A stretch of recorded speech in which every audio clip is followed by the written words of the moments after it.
إلى كافة الناس بشيرا ونذيرا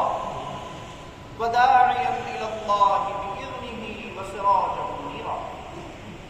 وبشر المؤمنين بأن لهم من الله فضلا كبيرا. هو نبي الرحمة ونبي التوبة، ختمت به النبوة وانتهت به الرسالة، فصلى الله تعالى عليه وعلى آله وأصحابه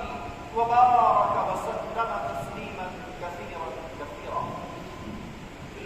أما بعد، فيا معشر المسلمين، قال الله تبارك وتعالى في كلامه العظيم: أعوذ بالله من الشيطان الرجيم: قل إن صلاتي ونسكي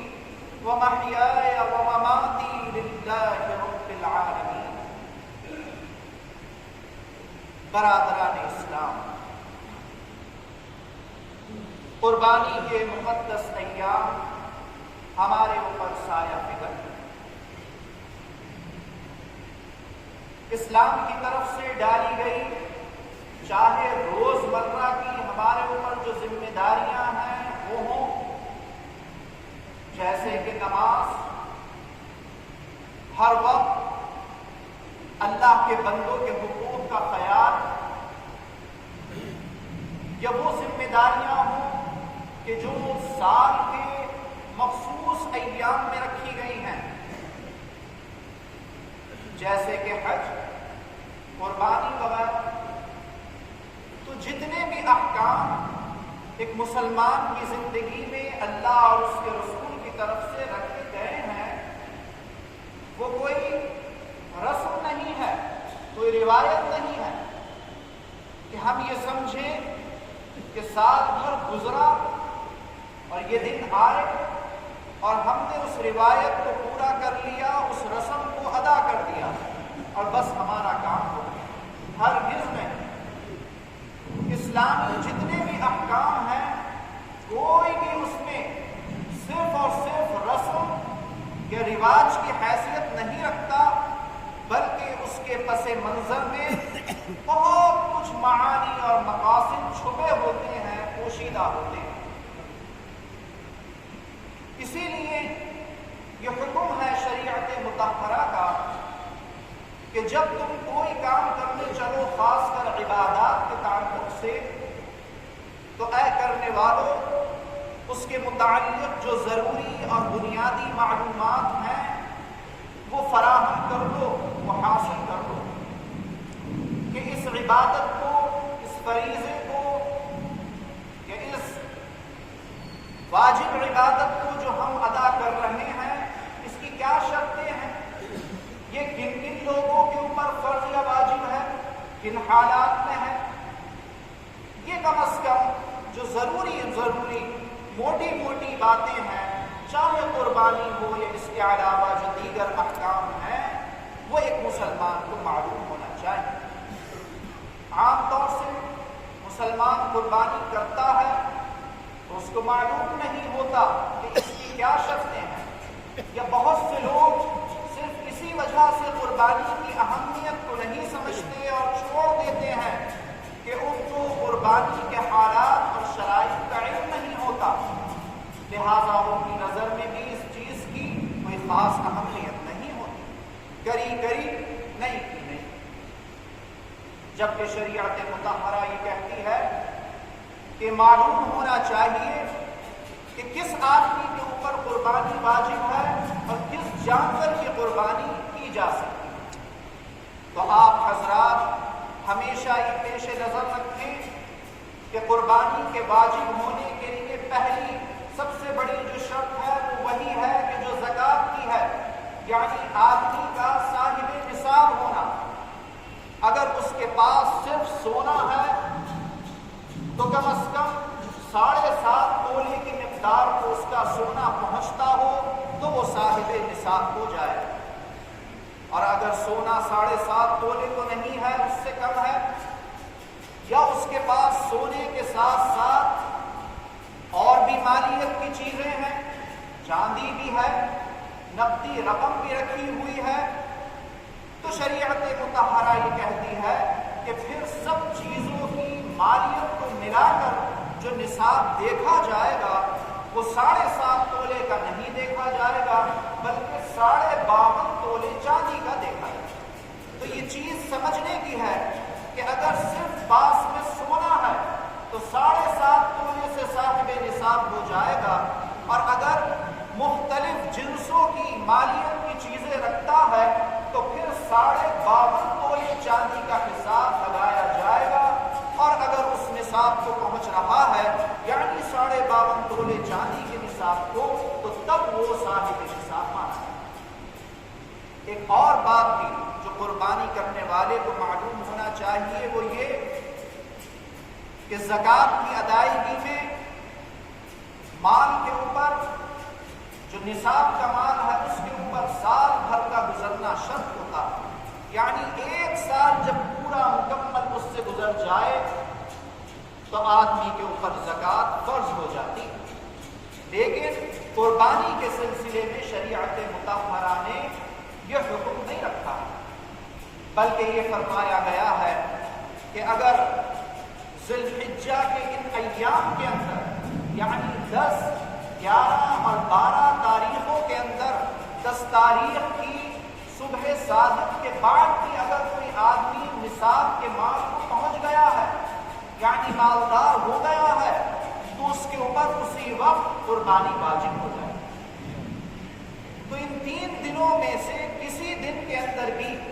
یعنی 12 تاریخ کے غروب آفتاب سے پہلے تک بھی اگر کوئی نصاب کا مالک ہو گیا ہے تو اس کو چاہیے کہ وہ قربانی کرے، قربانی اس کے اوپر واجب ہو۔ بہت سے لوگ آج کل یہ بہانہ بھی رکھتے ہیں یا بہت سے لوگوں کو در حقیقت یہ مجبوری ہوتی بھی ہے کہ صاحب ہم قربانی نہیں کر سکتے، کیوں؟ اس لیے کہ ہمارے اوپر قرضہ ہے، قرض دار۔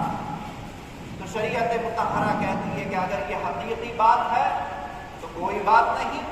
اے میرے بندے، اللہ فرماتا ہے کہ تم پہلے اپنی پریشانی کو دور کر، تیرے اوپر جو دوسرے بندے کا حق ہے پہلے وہ تو ادا کر، ہمارا حق چھوٹ رہا ہے تو چھوٹ جانے دے، ہم بہت رحیم و کریم ہیں، تجھے معاف کر دیں گے، مگر پہلے جو تیرے اوپر بندے کا حق ہے اس کو ادا کر دے، قرضے کی ادائیگی فوراً کر۔ اور قرضے کی ادائیگی کے بعد اب تو اپنے آپ کو دیکھ، اگر تیرا مال اب اتنا بچا ہے جو نصاب کے حد کو پہنچ رہا ہے، چاہے 7.5 تولے کے نصاب کو یا 52.5 تولے چاندی کے نصاب کو، تو پھر دوسرے نمبر کے اوپر تو ہمارا حق ادا کر۔ تو یہاں پر یہ نقطہ غور کرنے والا ہے کہ پروردگار عالم کی ذات کتنی رحیم و کریم ہے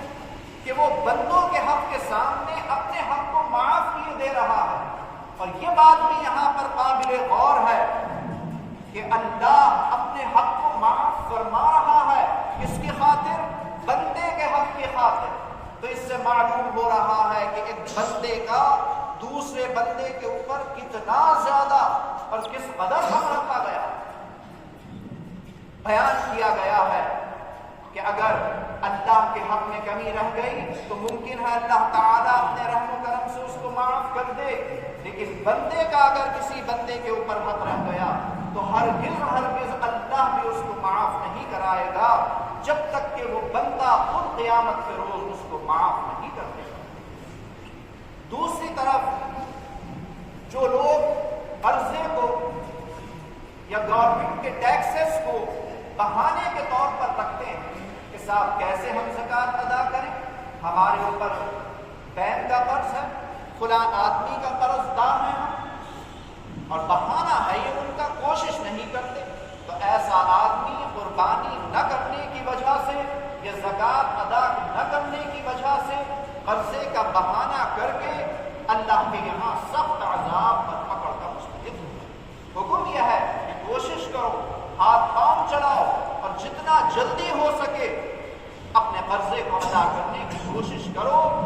تاکہ تم بھی ان خوش نصیب مسلمانوں کی جماعت میں داخل ہو جاؤ کہ جو زکوٰۃ ادا کر رہے ہیں اور اپنے مال کو محفوظ کر رہے ہیں، پاکیزہ بنا رہے ہیں